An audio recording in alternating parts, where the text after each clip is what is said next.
Okay, तो आज की क्लास स्टार्ट करते हैं। जैसे कि आपको पता है कि हम ऑल्टरनेटिंग करंट के कुछ न्यूमेरिकल कर रहे हैं। तो आगे जो आज का पहला न्यूमेरिकल है एग्जांपल 7.13, इसमें क्या कह रहा है? अ sinusoidal voltage of frequency 60 hertz and peak voltage 150 volt is applied to a series LR circuit। तो आपके पास एक LR सीरीज सर्किट है। तो ये एक L मतलब कॉयल है और R मतलब रेजिस्टेंस है, और इसको एक एसी सोर्स से जोड़ा हुआ है जिसकी पीक वैल्यू 150 वोल्ट गिवन है और फ्रीक्वेंसी ऑफ सोर्स 60 हर्ट्ज है, और रेजिस्टेंस की वैल्यू गिवन है 20 ओहम, और कैपिटल एल की वैल्यू गिवन है 40 मिली हेनरी। तो इन वैल्यू से हमें ये सब फाइंड करना है। कंप्यूट नंबर वन, टी यानी कि time period, omega angular frequency, XL inductive reactance. तो हम एक एक करके करते हैं। पहले टाइम पीरियड वी नो। अब जो टाइम पीरियड होता है that is the reciprocal of frequency. So ये रिलेशन होता है टाइम पीरियड और फ्रीक्वेंसी में। तो टाइम पीरियड निकालने के लिए हमें फ्रीक्वेंसी की वैल्यू का रेसिप्रोकल करना पड़ेगा। अब क्योंकि फ्रीक्वेंसी 60 गिवन है तो बहुत इजीली हमारा पहला आंसर आ जाएगा कि टाइम पीरियड 1/60 सेकेंड है। चाहे आप यहीं तक छोड़ दो, चाहे 1 को 60 से डिवाइड कर दो। फिर ओमेगा निकालना है आल्सो। अब ओमेगा का रिलेशन टाइम पीरियड के साथ होता है कि ओमेगा इज 2 पाई/टी या ओमेगा इज 2 पाई/एफ। आपकी चॉइस है, कोई भी फार्मूला यूज कर लेते हैं। तो हम लेटर से दूसरे वाला फार्मूला यूज कर रहे हैं। तो ओमेगा आ गया 2 पाई/एफ। एफ हमें 60 गिवन है, तो ये 2 पाई/60 हो जाएगा। अगर हम पाई को 22/7 या 3.14 पुट करके सॉल्व करें तो ये ओमेगा का आंसर आ जाएगा 377, और ओमेगा का यूनिट होता है रेडियन पर सेकेंड। तो ये ओमेगा फाइंड हो गया। फिर हमें एक्स एल निकालना है। एक्स एल जिसका पूरा नाम है इंडक्टिव रिएक्टेंस। मैंने आपको कई बार बोला हुआ ये एक तरह का रेजिस्टेंस है कॉइल का। तो किसी भी कॉइल जो रेजिस्टेंस ऑफर करती है सर्किट में उसको उसका इंडक्टिव रिएक्टेंस कहते हैं एक्सएल, जिसका फार्मूला होता है ओमेगा इंटू एल। तो अगेन हमें ओमेगा और एल दोनों गिवन है या हमने फाइंड कर लिए हैं। जैसे ओमेगा हमने फाइंड किया है 377 और एल गिवन है 40 मिली हेनरी। आप मिली को हम हटा लेते हैं 10⁻³ और एक्सएल क्योंकि एक रेजिस्टेंस है तो इसका यूनिट ओम होगा।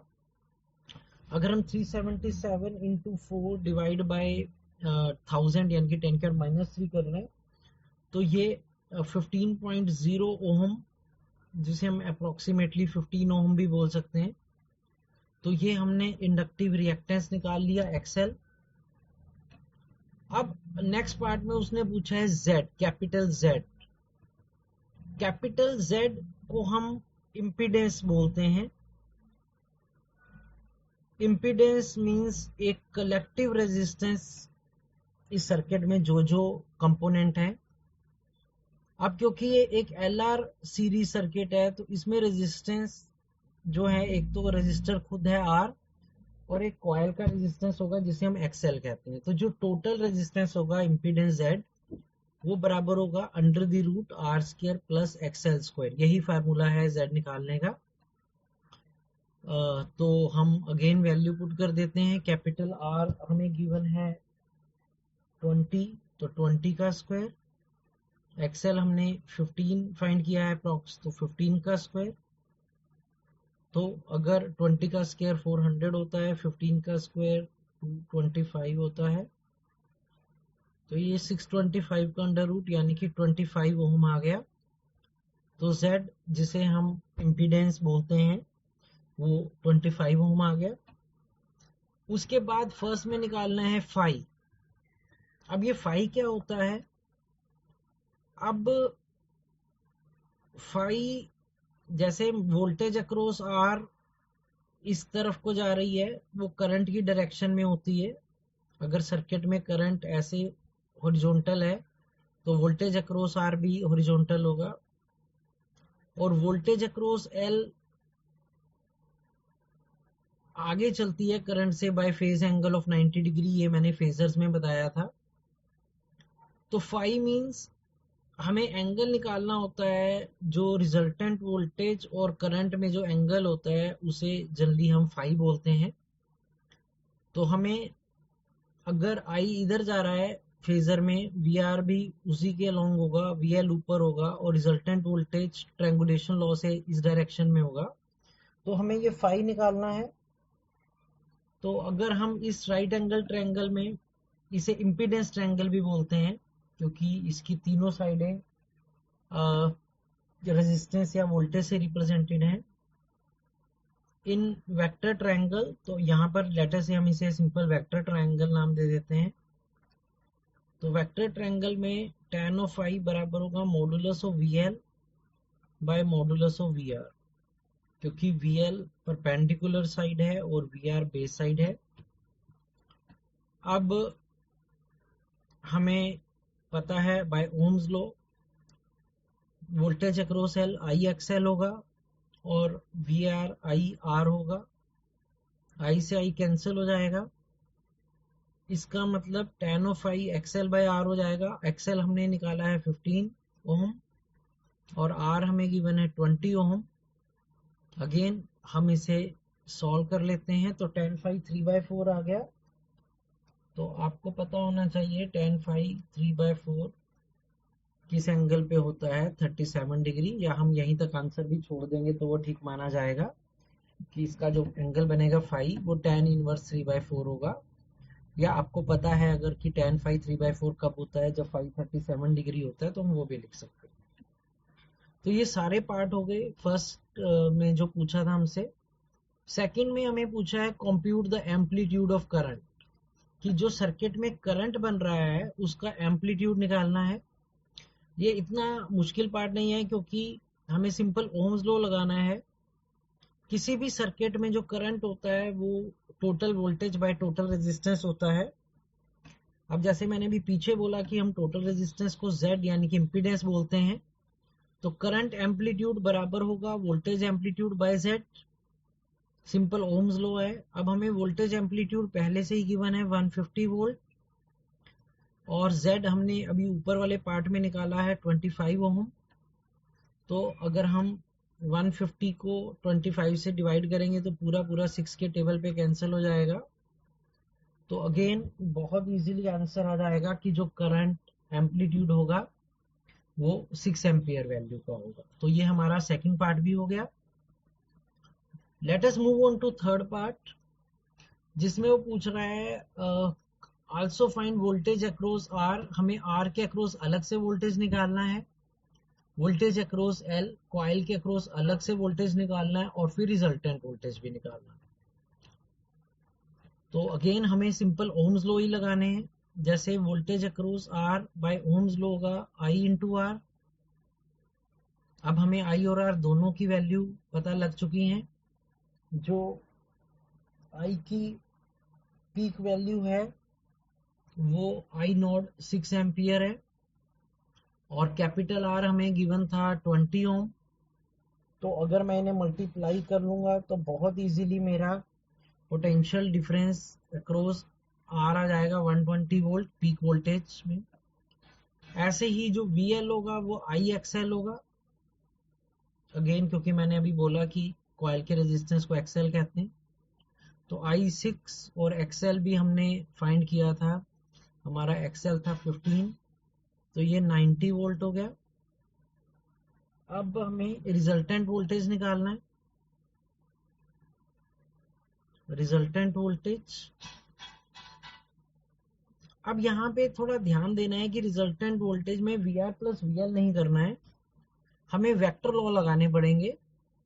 तो रिजल्टेंट वोल्टेज का मैग्नीट्यूड होगा under the root magnitude of V R square plus magnitude of V L square.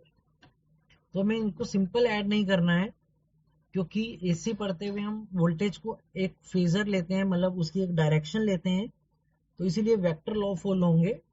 तो V बराबर होगा under the root V R square plus V L square, right. जैसे आपने +1 में पढ़ा था, दो वेक्टर अगर 90 डिग्री पे हो तो उनका रिजल्टेंट बराबर होता है modulus of A square plus modulus of B square under the root. तो अगेन हमें वी आर निकल चुका है 120 का स्क्वायर, और वी एल भी हमने निकाल लिया है 90, उसका whole square under the root. Again अगर हम 120 का स्क्वायर 90 का स्क्वायर करके अंडर रूट ऐड कर लें तो ये आंसर अप्रोक्सीमेटली 150 वोल्ट आ जाएगा। तो ये हमारी रिजल्टेंट वोल्टेज होगी। तो ये एक ही न्यूमेरिकल से हमने काफी कुछ सीख लिया, कैसे टाइम पीरियड निकालते हैं, ओमेगा एक्सएल सब निकालना हमने सीख लिया। तो एक ही न्यूमेरिकल से आपको काफी कुछ निकालना आ जाएगा। तो इस क्वेश्चन को आप अच्छे से देख लेना, समझ लेना हर स्टेप को, फार्मूला को। ओके, उसके बाद नेक्स्ट क्वेश्चन जो हम डिस्कस करेंगे वो है एग्जांपल 7.16। ये भी एक अच्छा क्वेश्चन है, इसमें भी आपको काफी कुछ सीखने को मिलेगा। इसमें क्या कह रहा है, a resistance and an inductance are connected in series across a voltage V is equal to। तो हमें वोल्टेज की इक्वेशन गिवन है किसी भी टाइम पर, इंस्टेंटेनियस वोल्टेज की, V is equal to 283 sin 314t। और ऐसे ही करंट की भी उस टाइम पे इक्वेशन गिवन है 4 sin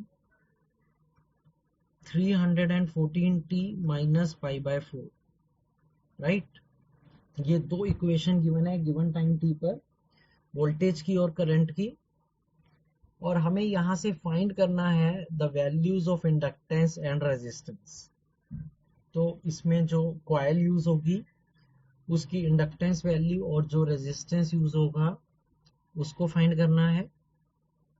अब देखो, हम किसी भी एसी सर्किट में जो जनरल इक्वेशन होती है वोल्टेज की होती है V is equal to V naught sine omega t. कई बार इनिशियल एंगल फाई नोट दिया होता है, कई बार वो एब्सेंट होता है। तो इस फार्मूले से हमें क्या पता लग जाएगा, पीक अगर हम इन दोनों को कंपैरिजन करें तो हमें पता लग जाएगी कि पीक वोल्टेज सर्किट में 283 वोल्ट है, और ओमेगा जिसे एंगुलर फ्रीक्वेंसी कहते हैं वो 314 है, 314, राइट। और ऐसे ही करंट की भी जनरल इक्वेशन होती है I is equal to I naught sine omega t plus या माइनस फाई नोट। तो यहां से हमें पता लग जाएगा कि जो पीक वैल्यू ऑफ करंट है सर्किट की वो 4 एम्पियर है। ओमेगा तो वही रहेगा 314 जो हम V से निकाल ही चुके हैं। और फेज एंगल जो I का है वो माइनस पाई बाय 4 है, यानी कि वो वोल्टेज से पाई बाय 4 एंगल पीछे चल रहा है, क्योंकि ये वाले पार्ट को फेज एंगल कहते हैं। तो जितने टाइम में वोल्टेज ने इतना एंगल आगे गया उसका फेजर, करंट उससे पाई बाय 4 पीछे चल रहा है। तो करंट इस सर्किट में लैग कर रहा है, पीछे चल रहा है वोल्टेज से, क्योंकि करंट का फेज एंगल वोल्टेज के फेज एंगल से माइनस पाई बाय 4 है, राइट। तो ये ध्यान रखना है। अब हमें इस नॉलेज से निकालनी है वैल्यू रेजिस्टेंस की और इंडक्टेंस की, राइट। तो देखते हैं हम इसको कैसे करेंगे। अब रेजिस्टेंस की वैल्यू निकालने के लिए हम सबसे पहले क्या करते हैं, अब इसका phi naught minus pi by 4 है, इसका मतलब current coil voltage across L से पाई बाय 4 एंगल पीछे चल रही है।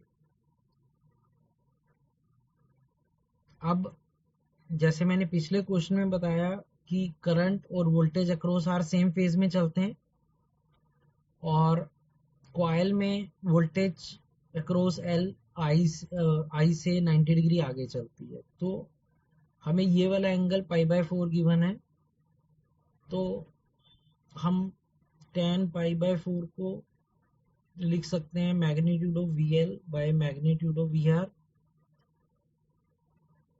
तो tan पाई बाय 4 बराबर आ गया, वी एल होता है आई इंटू एक्सएल, और वी आर होता है आई इंटू आर।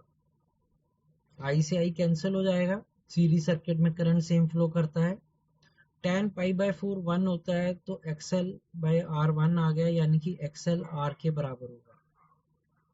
अब एक्सएल का फार्मूला होता है ओमेगा इंटू एल, और आर तो आर ही होता है। अब ओमेगा हम फाइंड कर चुके हैं 314, L is equal to R. तो यहाँ से एटलीस्ट हमारा एक रिलेशन आ गया कि एल और आर में ये एक रिलेशन एग्जिस्ट करेगा, 314 L is equal to R, right. तो इसे अभी मैं इक्वेशन 1 क्या के रख देता हूँ। अगर एक भी आर निकल गया तो एल निकल जाएगा, और एल आ गया तो आर का भी वैल्यू आ जाएगा, जो हमें क्वेश्चन में निकालना। अब हम सोचते हैं कि कैसे एल और आर को आगे बढ़ें। अब हमें पीक वैल्यू ऑफ करंट भी गिवन है, पीक वैल्यू ऑफ वोल्टेज भी हमने पता लगा लिया है। अब किसी भी सर्किट में आई नोट बराबर होता है V naught by Z, right. Z यहाँ पे वही इम्पीडेंस होता है, तो हम यहाँ से जेड निकाल लेंगे। तो जेड बराबर होगा V naught by I naught. अब क्योंकि वी नोट और आई नोट की वैल्यू हम फाइंड कर चुके हैं अपना बेसिक लगा के, तो हम 283 वोल्ट को 4 से डिवाइड करके Z निकाल लेंगे, तो Z आ जाएगा 7 4 जा 28, तो 70.7 ओम के आसपास आंसर आ जाएगा। अब Z आगे बराबर होता है R square plus omega into L का whole square under the root, तो वो बराबर आ जाएगा 70.7 के। अब आर स्क्वायर हमें पता नहीं, ओमेगा 314 का स्क्वायर हो जाएगा एल स्क्वायर। अगर ये अंडर रूट हटाना है तो हमें इस तरफ लेके इसका स्क्वायर करना पड़ेगा, 70.7 का स्क्वायर, राइट। तो ये एक और इक्वेशन आ जाएगी, आर स्क्वायर प्लस 314 का square, 314 into 314 L square is equal to 70.7 का स्क्वायर। तो ये थोड़ा सा मैथमेटिकली ट्रिक है। अब अगर हम इक्वेशन 1 से r की वैल्यू 314 एल पुट कर दें, तो ये भी हो जाएगा 314 का स्क्वायर एल स्क्वायर, और ये भी है 314 का स्क्वायर एल स्क्वायर बराबर आ गया 70.7 का स्क्वायर। ये एक ही रकम दो बार आ रही है, तो ये हो जाएगा 2 इंटू 314 का square L square is equal to 70.7 का स्क्वायर।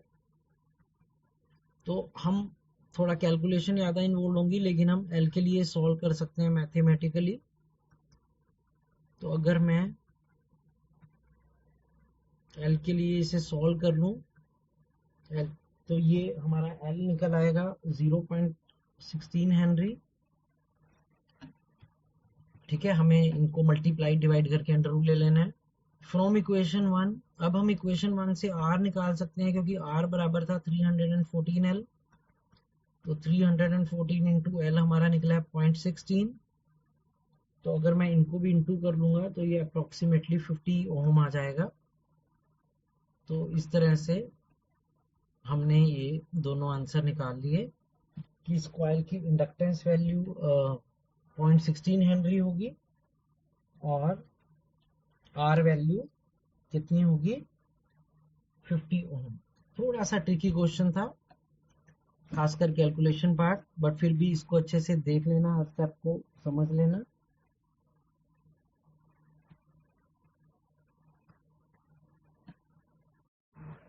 ओके, तो हम अगले एग्जाम्पल पे चलते हैं 7.28।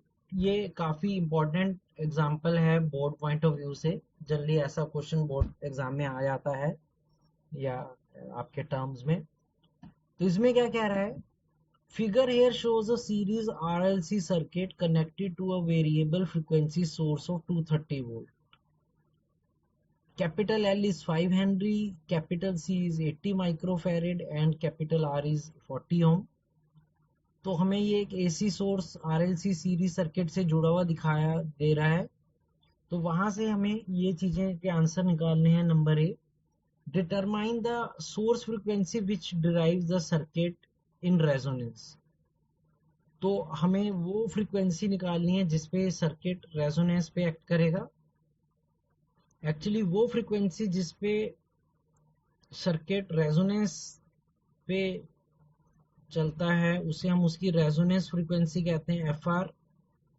और हमने ये डेरिवेशन करके ये फार्मूला बनाया था कि एक आरएलसी सीरीज सर्किट की रेजोनेंस फ्रीक्वेंसी का फार्मूला होता है 1/2π√LC। तो देखा जाए तो बस हमें वैल्यू ही पुट करनी थी, क्योंकि हमें एल और सी दोनों गिवन है। तो ये हो जाएगा 1/2π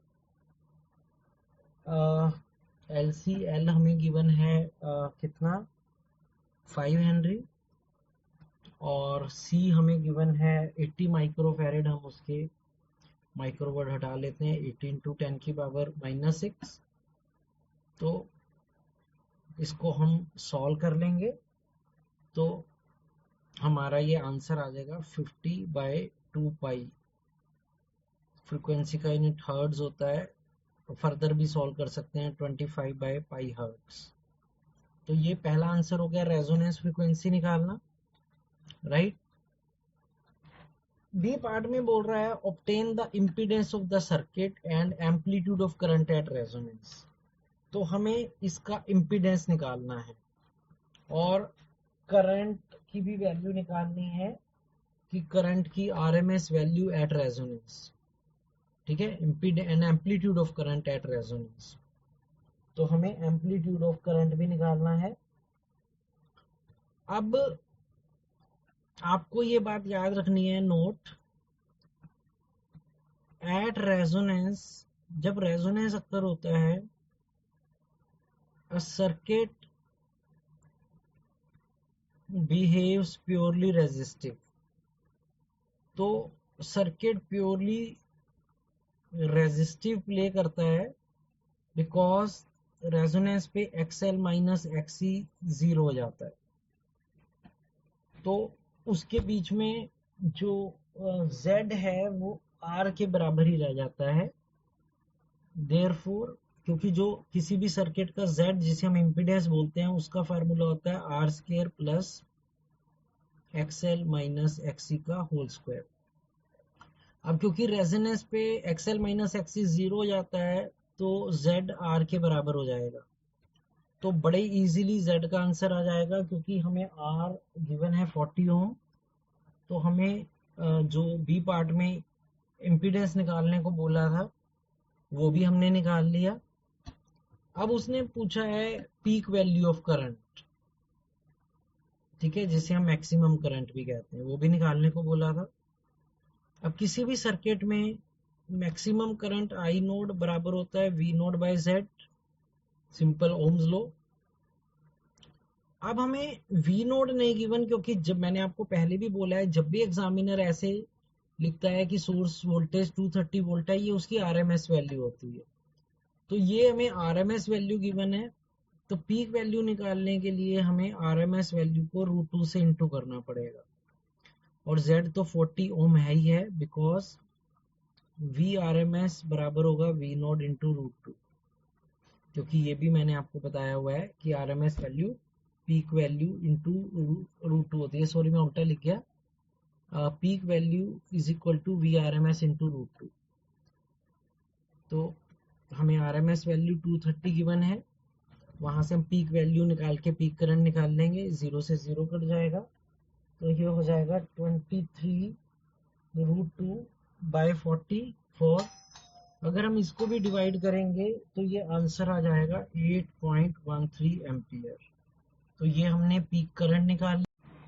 ओके, उसके बाद नेक्स्ट चलते हैं सी पार्ट पे, देखते हैं सी पार्ट में क्या पूछा था। Determine the RMS potential drop across RL and C. तो हमें आरएमएस पोटेंशियल ड्रॉप निकालना है।